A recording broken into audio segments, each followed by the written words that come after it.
Welcome to current affairs. Current affairs की top 10 series में आप सभी का एक बार फिर से स्वागत है। आज हम फिर से हाजिर हैं करंट अफेयर्स के टॉप 10 इंपॉर्टेंट क्वेश्चन के साथ। आप किसी भी एग्जाम की तैयारी कर रहे हो, चाहे यूपीएससी हो, पीएससी हो, एसएससी हो, रेलवे हो या फिर बैंक्स हो, आप इस वीडियो को एक बार जरूर देखिए, क्योंकि इस वीडियो में करंट अफेयर्स के टॉप 10 इंपॉर्टेंट क्वेश्चन का संग्रह है और उन क्वेश्चन से रिलेटेड जितने भी इंपॉर्टेंट फैक्ट हो सकते हैं सारे इस वीडियो में बताए गए हैं। तो आप पूरा वीडियो को ध्यान से जरूर देखिए। लास्ट में आपसे क्वेश्चन भी पूछा जाएगा, उसका आंसर आपको कमेंट बॉक्स में देना है। तो चलिए शुरू करते हैं।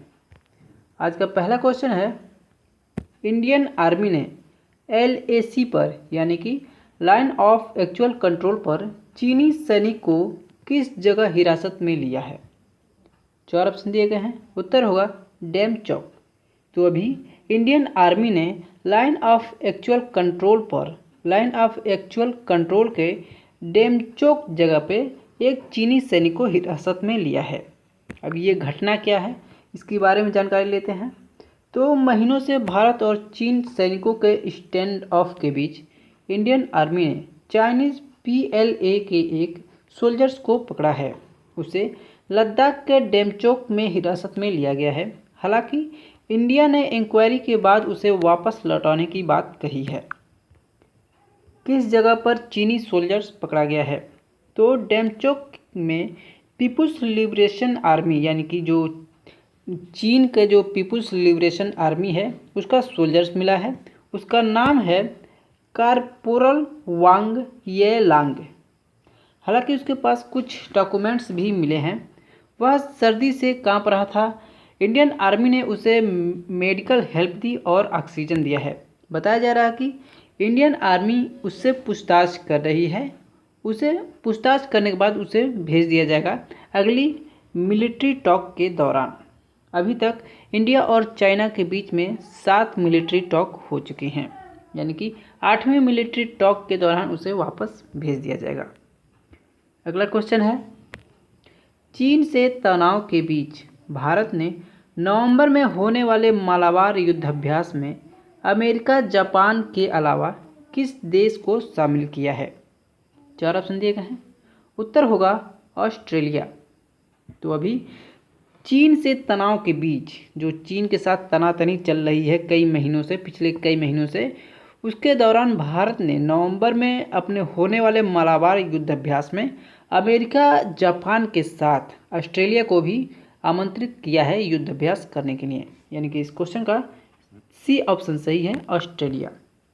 मालाबार युद्धाभ्यास में ऑस्ट्रेलिया के शामिल होने से क्वाड के सभी सदस्य आ गए हैं, यानी कि क्वाड के जितने सदस्य हैं वो सभी सदस्य इसमें आ गए हैं।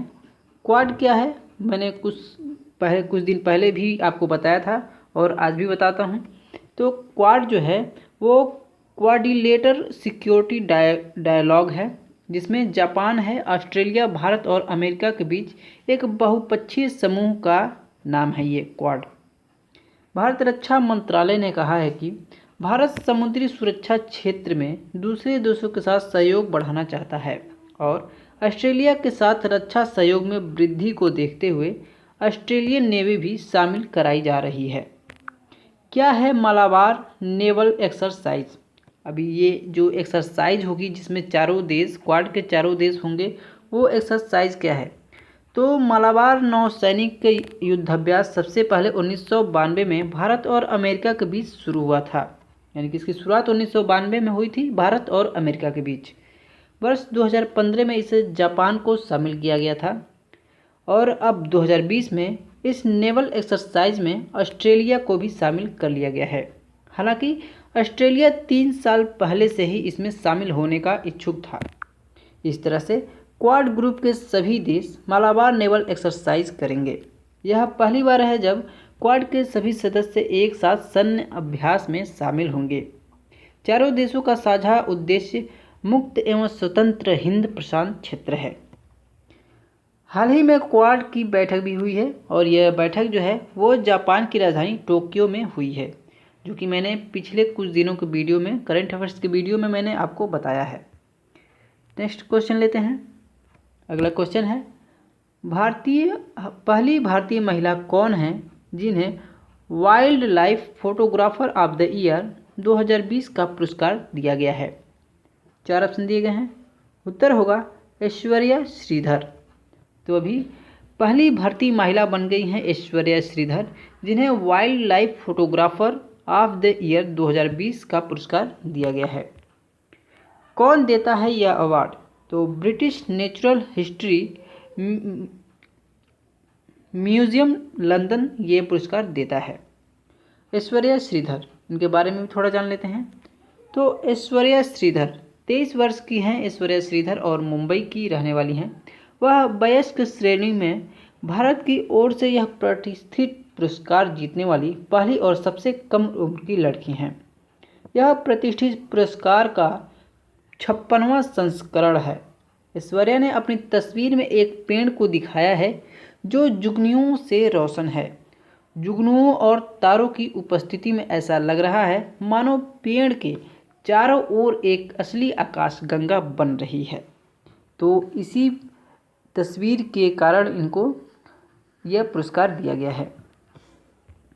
नेक्स्ट क्वेश्चन लेते हैं। अगला क्वेश्चन है, केंद्रीय गृह सचिव अजय भल्ला का कार्यकाल कब तक के लिए बढ़ाया गया है? 4 ऑप्शन दिए गए हैं। उत्तर होगा 22 अगस्त 2021 तक इनका कार्यकाल बढ़ाया गया है। यानी कि इस क्वेश्चन का ए ऑप्शन सही है, 22 अगस्त 2021। तो अजय भल्ला असम मेघालय कैडर के 1984 बैच के IAS अधिकारी हैं। उन्हें अगस्त 2019 में गृह सचिव के रूप में नियुक्त किया गया था। 30 नवंबर को उनका कार्यकाल पूरा होने वाला था और अभी फिर से उनका कार्यकाल बढ़ा दिया गया है। नेक्स्ट क्वेश्चन लेते हैं। अगला क्वेश्चन है, विश्व आर्थिक मंच यानी कि वर्ल्ड इकोनॉमिक फोरम ने वर्ष 2021 की बैठक दावोस की जगह अब कहाँ आयोजित करने की घोषणा की है? 4 ऑप्शन दिए गए हैं। उत्तर होगा लूसर्न बर्गेन स्टॉक में। तो अभी विश्व आर्थिक मंच ने अपने 2021 की बैठक जो पहले दावोस में होने वाली थी उसको कैंसिल करके लूसर्न बर्गेन स्टॉक में आयोजित करने की घोषणा की है और ये कोविड-19 के कारण किया गया है। तो यह स्विट्जरलैंड में है।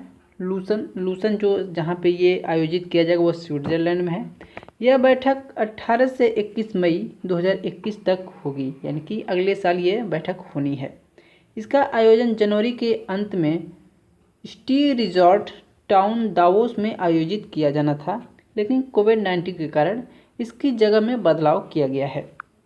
लूसर्न बर्गेन स्टॉक में होने वाली वार्षिक बैठक 2021 द ग्रेट रिजर्ट की थीम पर आयोजित की जाएगी। बैठक में दुनिया भर की गंभीर चुनौतियों का सामना करने के लिए जरूरी समाधानों पर विचार विमर्श किया जाएगा। क्या है विश्व आर्थिक मंच? ये भी एक बार जान लेते हैं कि विश्व आर्थिक मंच क्या है। तो विश्व आर्थिक मंच निजी और सार्वजनिक सहयोग के लिए काम करने वाली एक अंतर्राष्ट्रीय संस्था है। इस पर नेता, उद्योगपति और समाज को आकार देने वाले सांस्कृतिक नेताओं की जगह दी जाती है। इसके अलावा मंच पर क्षेत्रीय और उद्योग से जुड़े मुद्दे भी उठाए जाते हैं। बात है स्विट्जरलैंड की, तो स्विट्जरलैंड की राजधानी है बर्न, मुद्रा है स्विस फ्रांक और विश्व आर्थिक मंच के संस्थापक हैं क्लाउस श्वाब। नेक्स्ट क्वेश्चन लेते हैं। अगला क्वेश्चन है, भारतीय बैंक संघ यानी कि IBA इंडियन बैंक एसोसिएशन के नए अध्यक्ष कौन हैं? 4 ऑप्शन दिए गए हैं। उत्तर होगा राज किरण राय। तो अभी IBA के नए अध्यक्ष बने हैं राज किरण राय। वह यूनियन बैंक ऑफ इंडिया के मैनेजिंग डायरेक्टर और CEO भी हैं।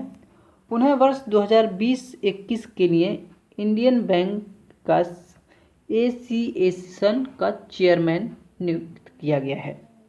IBA का प्रबंधन समिति ने 16 अक्टूबर 2020 को हुई बैठक में इसकी घोषणा की है। वहीं भारतीय स्टेट बैंक ऑफ इंडिया के चेयरमैन दिनेश कुमार खारा को बैंक का उपाध्यक्ष भी चुना गया है। IBA भारत में बैंकिंग इकोसिस्टम में बैंकों और अन्य संस्थाओं का एक संघ है जो अपने सदस्यों का प्रबंधन करता है। IBA का मुख्यालय है मुंबई, जो कि महाराष्ट्र है। नेक्स्ट क्वेश्चन लेते हैं। अगला क्वेश्चन है, दिल्ली एवं जिला क्रिकेट संघ DDCA का नया अध्यक्ष किसे चुना गया है? 4 ऑप्शन दिए गए हैं। उत्तर होगा रोहन जेटली को। तो अभी रोहन जेटली को दिल्ली जिला क्रिकेट संघ का नया अध्यक्ष चुना गया है। वह पूर्व केंद्रीय मंत्री अरुण जेटली के बेटे हैं, पेशे से वकील भी हैं। उन्हें निर्विरोध चुन लिया गया है, यानी कि उनके विरोध में जितने लोगों ने भी नामांकन पत्र भरा हुआ था वे अपना नामांकन पत्र वापस ले लिए थे। उनकी उम्र 31 साल है। DDCA अध्यक्ष के तौर पर उनका कार्यकाल 30 जून 2021 तक रहेगा। उनके पिता अरुण जेटली 1999 से 2013 के बीच DDCA के अध्यक्ष के रूप में कार्य किया था। नेक्स्ट क्वेश्चन लेते हैं। अगला क्वेश्चन है, चीन के साथ जारी सीमा विवाद के दौरान अब तक केंद्र सरकार ने उस देश के किस सामान के आयात पर प्रतिबंध लगा दिया है? 4 ऑप्शन दिए गए हैं। उत्तर होगा रेफ्रिजरेटर वाले एयर कंडीशनर, यानी कि AC। तो चीन के साथ जितने भी सीमा विवाद चल रहे हैं उन सब के कारण अभी तक चीनी ऐप बैन हुए थे, चीनी प्रोडक्ट, बहुत सारे प्रोडक्ट भी बैन हुए थे। और भारतीय सरकार ने एक और इंस्ट्रूमेंट जो कि AC होता है, जो एयर कंडीशनर होता है, उसकी भी आयात पर प्रतिबंध लगा दिया है। और भारत में लगभग 80% जितने भी AC आते हैं वो चीन से ही मंगाए जाते हैं। तो व्यापार महानिदेशक डायरेक्टर जनरल ऑफ ट्रेड की ओर से 16 अक्टूबर को सूचना जारी की गई। बताया जा रहा है कि सरकार ने यह कदम घरेलू मैन्युफैक्चरिंग को बढ़ावा देने के लिए किया है। माना जाता है कि एयर कंडीशनर का घरेलू बाजार लगभग 5 से 6 बिलियन डॉलर का है। सरकार का उद्देश्य घरेलू स्तर पर AC के आयात से ध्यान केंद्रित करना है। वर्तमान में देश में अधिकांश AC आयात किए जाते हैं। चीन और थाईलैंड से मुख्य रूप से देश एयर कंडीशनर आयात कर रहा है। सरकारी आंकड़ों के मुताबिक दोनों देशों से भारत का लगभग 90% तक का सामान आयात होता है। नेक्स्ट क्वेश्चन लेते हैं। अगला क्वेश्चन है, विश्व बैंक ने कोविड-19 से निपटने में सबसे गरीब देशों की सहायता के लिए कितनी रकम देने की योजना बनाई है? 4 ऑप्शन दिए गए हैं। उत्तर होगा 25 बिलियन डॉलर। तो अभी वर्ल्ड बैंक यानी विश्व बैंक ने कोविड-19 से निपटने के लिए जो सबसे गरीब देश हैं उनकी सहायता के लिए 25 बिलियन डॉलर की योजना बनाई है। विश्व बैंक के अध्यक्ष डेविड मालपास ने 14 अक्टूबर 2020 को इसकी जानकारी दी है। बैंक ने 25 बिलियन डॉलर के आपातकालीन वित्त पोषण के लिए प्रस्ताव रखा है। विश्व बैंक के अध्यक्ष ने केंद्रीय बैंकों के गवर्नर और G20 देशों के वित्त मंत्रियों को बताया कि वे अक्टूबर के अंत तक यह प्रस्ताव भी रखेंगे।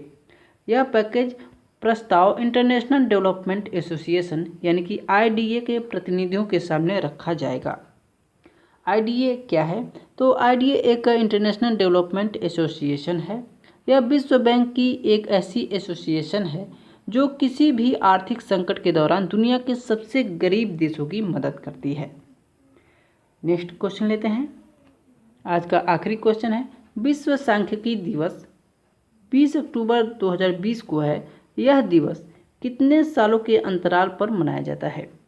यानी कि विश्व सांख्यिकी दिवस जो अभी 20 अक्टूबर को मनाया गया है वह कितने सालों के अंतराल पर मनाया जाता है?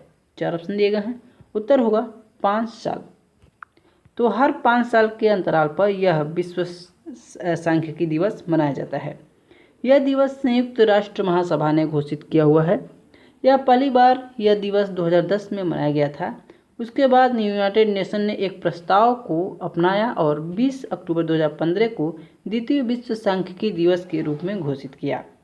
तब से 20 अक्टूबर को हर 5 साल में यह दिवस मनाया जाने का फैसला किया गया है। विश्व सांख्यिकी दिवस 2020 की थीम थी connecting the world with data we can trust, यानी कि दुनिया को डाटा से जोड़ना जिस पर हम भरोसा कर सकते हैं। यह इसकी थीम थी। तो ये थे आज के करंट अफेयर्स के क्वेश्चन। उम्मीद करता हूँ आपको जरूर पसंद आए होंगे। अब है कल के वीडियो का क्वेश्चन का आंसर। तो कल हमने पूछा था भारत में रूस की किस कोरोना वैक्सीन को ट्रायल की मंजूरी दी है? तो अभी भारत ने ड्रग कंट्रोलर ऑफ इंडिया ने भारत में स्पुतनिक वी को, यानी कि जो रूस की वैक्सीन है स्पुतनिक वी, उसकी ट्रायल की मंजूरी, सेकेंड और थर्ड स्टेज के ट्रायल की मंजूरी दे दी है। अब है आज के लिए आपका क्वेश्चन ऑफ द डे। आज का क्वेश्चन है, पहली भारतीय महिला कौन है जिन्हें wild life photographer of the year 2020 का पुरस्कार दिया गया है? 4 ऑप्शन दिए गए हैं, उत्तर आपको कमेंट बॉक्स में लिखना है। और आपसे एक बार फिर से कहता हूँ, अभी तक यदि आपने हमारे चैनल को सब्सक्राइब नहीं किया है तो चैनल को अभी सब्सक्राइब करें, बेल आइकन को प्रेस करें और फ्रेंड के साथ ज़्यादा से ज़्यादा शेयर करें।